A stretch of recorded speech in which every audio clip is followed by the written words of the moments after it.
보통 이민 간다고 하면 다른 나라로 이주하는 사람을 떠올리죠. 하지만 기업도 이민을 갑니다. 해외로 자본을 가지고 나가 독립적으로 사업을 하는 거죠.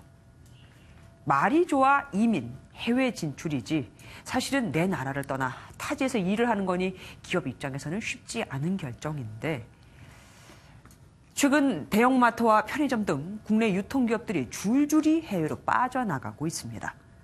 대부분 규제가 덜하고 인건비가 낮고 세금도 낮은 곳들이죠.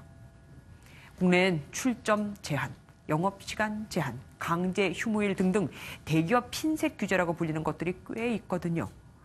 온라인 유통시장에 진출해 있는 기업은 대부분 외국계라 이런 규제를 받지 않고 있는데 말입니다. 편의점도 마찬가지입니다.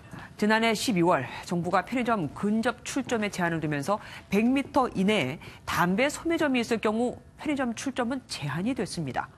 이후 국내 4개 편의점 점포 수는 지난해 같은 기간 대비 17%가 줄었죠.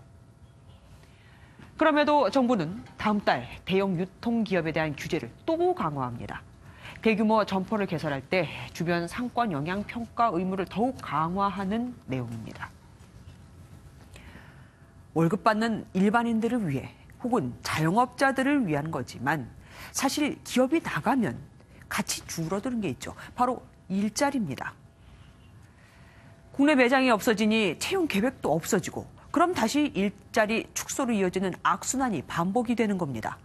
점포가 생겨야 채용도 하죠라는 업계의 푸념이 빈말이 아닌 상황인 겁니다.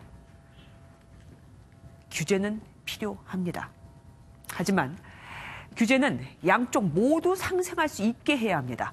어느 한쪽을 죽이거나 또 무조건 어느 한쪽만 유리하게 하면 결국 시장은 양쪽 다 죽는 방향으로 가게 됩니다. 담배값을 올렸더니 개비 담배가 부활했던 것처럼 규제의 풍선 효과가 대기업과 중소기업의 상생이 아닌 엉뚱한 일자리 축소나 대기업의 한국 탈출로 이어진다면 차라리 안하니만 못한 결과가 되는 거 아니겠습니까? 뉴스 초점이었습니다.